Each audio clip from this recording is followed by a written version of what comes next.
The American HIMARS and MLRS rocket artillery systems have been getting a lot of publicity over the past few months because of a few cases of emergency export. In this episode, I'm going to cover the capabilities and tactics of HIMARS and MLRS, how they fit into the US Army and Marine Corps, British Army, and Japanese military, and how systems are being restructured for future conflict. The two platforms we're looking at are the M270 Multiple Launch Rocket System, or MLRS, and M142 High Mobility Artillery Rocket System, or HIMARS. HIMARS and MLRS consist of two major parts, the carrier vehicle and the launcher module. In terms of pure offensive capability, the two systems use the same munitions. The MLRS carrier is an M993, essentially an elongated Bradley fighting vehicle. HIMARS, meanwhile, is based on the M1084 5-ton trucks that can be found in any company headquarters. The fact that HIMARS is wheeled means it has better fuel economy. All else equal, a HIMARS artillery battalion will consume about 30% less fuel than an MLRS battalion. That's not as big of a difference as between, say, a Striker Infantry or Combined Arms Battalion, but it still means HIMARS has better operational mobility, the ability to move within the theater. HIMARS is also a smaller package, meaning it can fit in the C-130 Hercules tactical airlifter unlike MLRS. One HIMARS can fit in a C-130, 3 in a larger C-17, and 4 in a C-5. This compares to 2 MLRS per C-17 and 3 per C-5, meaning that HIMARS as a platform has superior strategic mobility, or the ability to enter the theater of operations.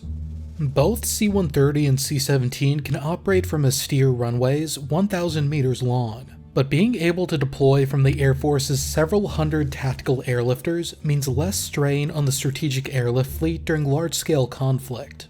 It also means that the Marine Corps, who only operate the KC-130, can organically transport their HIMARS. HIMARS also has a roll-off and fire capability, where it's able to maintain its global positioning data while in flight, making it ready to fire within 15 minutes of landing provided it's loaded. However, being a tracked vehicle means that MLRS theoretically has superior tactical mobility, giving it more flexibility when moving between fire positions cross-country. After all, it was adopted during the Cold War to support armored units. HIMARS, meanwhile, while off-road capable, is vulnerable to structural damage if handled aggressively cross-country due to the weight of the launch module. Being a larger vehicle, MLRS can also carry double the munitions. HIMARS launcher modules can carry one launch pod, which can hold 6 guided MLRS rockets or 1 ATACMS semi-ballistic missile. In the future, launch pods will also be able to hold 2 precision strike missiles or PRISM, which is intended as an ATACMS replacement. The MLRS launcher module, meanwhile, holds 2 launch pods, meaning it can have up to 12 GMLRS rockets or 2 ATACMS missiles on call. These munitions offer a long-range precision strike capability to units above Brigade, including divisions, corps, Marine Air-Ground Task Forces, and theater armies. The least capable is the M26 Rocket, which is an unguided cluster munition for use against personnel and lightly armored targets. The rocket distributes 644 dual-purpose submunitions which can penetrate 4 inches of armor and incapacitate personnel within a 4-meter radius. The M26 is principally an area effect weapon with a danger close factor of 2 kilometers. The standard maximum range of the M26 is 32 kilometers with a typical minimum range of 10 kilometers. They can actually fire well below 10 kilometers, but the dud rate increases significantly. Modified M26A2 rockets can reach out to 45 kilometers due to a 20% reduction in submunitions. However, the impacts of unexploded ordnance from the hundreds of bomblets led the DoD to remove them from active service in 2009. Although the Trump administration reversed the policy in 2017, a significant portion of M26 stocks have already been dismantled. Considering Army doctrine going forward, as well as the policy of our allies, dumb rockets are likely to be the least relevant. The more modern munitions are the guided MLRS, which is what we've been hearing a lot about in Ukraine. There are 2 types of GMLRS. The M30 rocket's warhead consists of 404 dual-purpose submunitions. while the updated M30A1 versions have 161,000 tungsten fragments instead to reduce unexploded ordnance risk. The M30 is suited for soft targets, including personnel, artillery, air defense systems, tactical missiles, logistics, and light vehicles, or targets that aren't precisely located. The M31 rocket, meanwhile, has a single 200-pound HE-frag warhead, and is additionally suited to taking out fixed structures and small targets. GMLRS are GPS-aided, making them 15 times more precise than the dumb rockets they replace. They can reach out to between 15 and 70 kilometers reliably, but depending on terrain and atmospheric conditions, they can max out in excess of 80 to 90 kilometers. The larger ATACMS missile have two munition types as well. The M57, with its single 500-pound warhead, is adapted for fixed structures and when low collateral damage is required, while the M39A1 with its 300 bomblets is designed for countering soft targets. Both are rated for 70 to 300 kilometers. In the future, PRISM missiles could push this out to 500 to 650 kilometers with double the missiles per launcher. They're also working on creating an extended range version of the smaller GMLRS, which would push their ranges out to 150 kilometers for the basic munition. These missiles decidedly place HIMARS and MLRS a step above the tube artillery when it comes to deep strikes. However, their limitations sometimes make them less capable in the close support role and in certain terrain. But first, we'll go over how these platforms are organized in various militaries. Since MLRS was taken out of US Army Division artilleries in the 2000s, they've been contained within field artillery brigades, which are flexible HQs that can accept 1 to 2 artillery battalions. In the active component, these brigades are aligned to 1 Corps, covering the Pacific, the 18th Airborne Corps, the 3rd Armored Corps, US Army Europe and Africa, and 8th Army in South Korea. There are also several National Guard field artillery brigades which operate a mix of MLRS and HIMARS as well as tube artillery. Currently, most US Army rocket artillery battalions are in a 2x8 structure. What that means is that battalions consist of 2 batteries, each with 8 launchers and 2 platoons. However, with the Army's fleet expansion program, there are plans to increase the active duty battalions to a 3x9 structure. In other words, 3 batteries, each with 3 platoons and 9 launchers. So the 13 or so active duty battalions are going from 16 to 27 HIMARS or MLRS. 3rd Battalion of the 27th Field Artillery Regiment supporting the 18th Airborne Corps was the first HIMARS unit to make the transition in 2021. 3rd Battalion of the 321st Field Artillery will be the next in July 2023, while the 1st MLRS Battalion is to transition in 2023 as well. Meanwhile, in the US Marine Corps, there's 1 active and 1 reserve HIMARS battalion. The active 5th Battalion 11th Marine Regiment under the 1st Marine Division fields 4 batteries of HIMARS, while the reserve 2nd Battalion 14th Marines fields 3 batteries. Marine Corps batteries have 6 launchers, so they have 24 HIMARS in the active force and 18 in the reserve. With the Marine Corps' Force Design 2030 rework, current proposals call for increasing from 7 to 21 rocket artillery batteries. These will include mostly medium-range missile batteries serving HIMARS with PRISM or Nemesis with a naval strike missile, and a smaller number of long-range missile batteries with Tomahawks. A mix of cannon artillery and HIMARS batteries will support the 3 active Marine divisions and 7 MEUs. In a large-scale land conflict, you'd also likely see Army artillery units attached in some capacity. It's actually Army doctrine to OPCON rocket artillery units under Marine artillery regiments, which is what was done during the 2003 invasion of Iraq. On the other end, the lion's share of anti-shipping missiles will support the 3 future Marine littoral regiments under 3 Marine Expeditionary Force, which will be tasked with providing sea denial, air defense, and early warning capabilities to naval commanders. Notionally, 1 missile battery would deploy in support of a reinforced infantry battalion, together making up the littoral combat team. This is based on a reorientation towards supporting naval operations in the Indo-Pacific and competition with China. In that same neighborhood, the Japanese operate a small MLRS fleet acting in support of 2 Corps-sized units, the Northern Army in Hokkaido and the Western Army in Kyushu and the southwestern islands including Okinawa. The geography of this choice is obvious. Historically, Hokkaido was where the threat of Soviet invasion was, and it's really the only terrain in Japan that's suitable for open maneuvers. Hokkaido is actually the only place in Japan that MLRS can conduct live fire training, although even then only out to 18 kilometers. So Japanese MLRS units actually have to rotate to the US to really get any sort of longer range MLRS training. Meanwhile, the Western Army is positioned to counter any Chinese encroachment on its part of the first island chain. In Hokkaido, the 1st Artillery Brigade operates 2 MLRS battalions alongside M110 203mm howitzers, which was actually replaced by MLRS in US service. The Western Army Artillery, meanwhile, just has 1 MLRS battalion.